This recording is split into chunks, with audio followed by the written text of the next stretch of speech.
Welcome to What Is, the show where we take the world's most complex ideas and strip them down until they make sense, or until we're all just slightly more confused, but in a smart way. Today, we're tackling a phrase that gets thrown around more than a frisbee at a dog park, and usually with just as much accuracy. Today, we're asking, what is a scientific theory?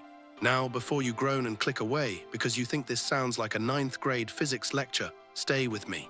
Because in the real world, the word theory is basically a polite way of saying I have a weird hunch, like I have a theory that my cat is actually an alien spy, or I have a theory that the guy who designed the USB plug did it specifically so it only fits on the third try. In everyday conversation, a theory is a guess. It's a maybe, it's a what if, but in the world of science, if you tell a researcher that their life's work is just a theory, you might as well tell a master chef their signature dish is just a snack. In science, a theory is the gold standard. It's the heavyweight champion of knowledge. It is as good as it gets. So how did we get here? How did we move from sitting around in togas wondering why rocks fall to building a systematic framework for understanding the entire universe? To understand the history of the scientific theory, we have to go back to a time when science didn't really exist. It was called natural philosophy. Back then, if you were smart, you didn't go out and measure things. That was for laborers. If you were a thinker, like Aristotle, you just sat in a very comfortable chair and used logic. Aristotle's theory of gravity was basically that objects want to be in their natural place. Rocks fall because they belong to the earth. Smoke rises because it belongs to the sky. It sounds poetic, right? It also happens to be completely wrong. But for nearly 2,000 years, that was the peak of human thought. The shift happened around the 17th century. This was the scientific revolution, led by guys like Francis Bacon and Galileo Galilei. They introduced a radical, annoying new concept called actually checking stuff. They realized that a theory shouldn't just be an explanation. It has to be built on a foundation of observable facts. It has to be tested, and most importantly, it has to be falsifiable. That's a fancy way of saying, if it's wrong, there has to be a way to prove it's wrong. If I say, there is an invisible, intangible unicorn in my garage that can't be detected by any instrument, that's not a scientific theory. That's a cry for help. Let's look at a classic example, gravity. In 1687, Isaac Newton published the Principia. He gave us the universal law of gravitation. He even gave us the math to predict exactly how planets move. But here's the kicker.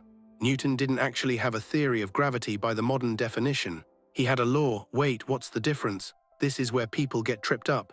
A law in science describes what happens. It's a statement of fact.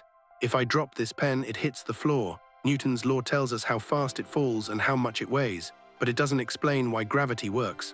Newton himself famously said, "I frame no hypotheses." Basically, I know it works, but don't ask me how, I'm busy. It took another 200 years for Albert Einstein to come along and provide the theory. In 1915, his theory of general relativity explained the why. He told us that gravity isn't just a mysterious force pulling things. It's the result of mass curving the very fabric of space and time. Think of a bowling ball on a trampoline, that's the theory. It explains the mechanics behind the law, and that's the first big takeaway. Laws describe, theories explain. And no, a theory does not grow up to become a law. That's like saying a car grows up to become a map.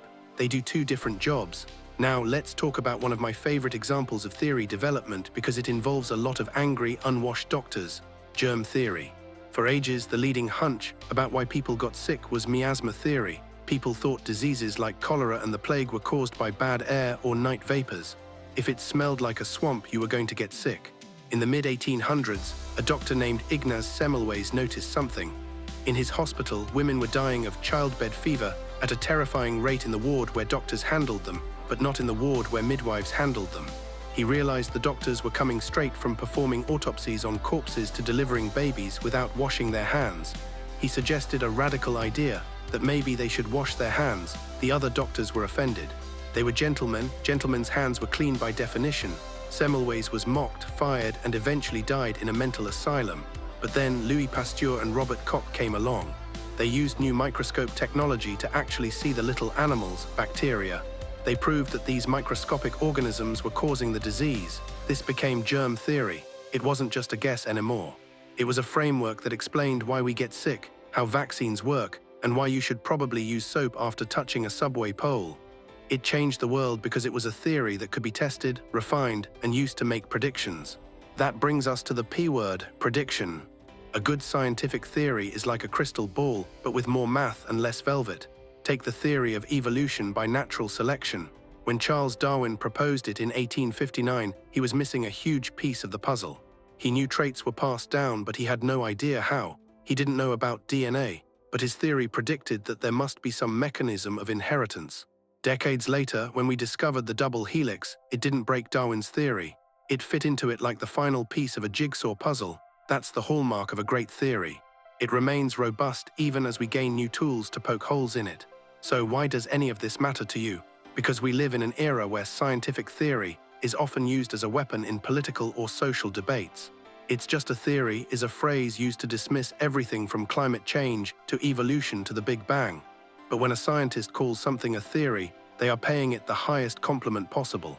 It means it has survived the gauntlet. It means it has been attacked by peers, tested in labs, measured against the physical world, and has come out standing. A theory is never finished. Science is a self-correcting machine.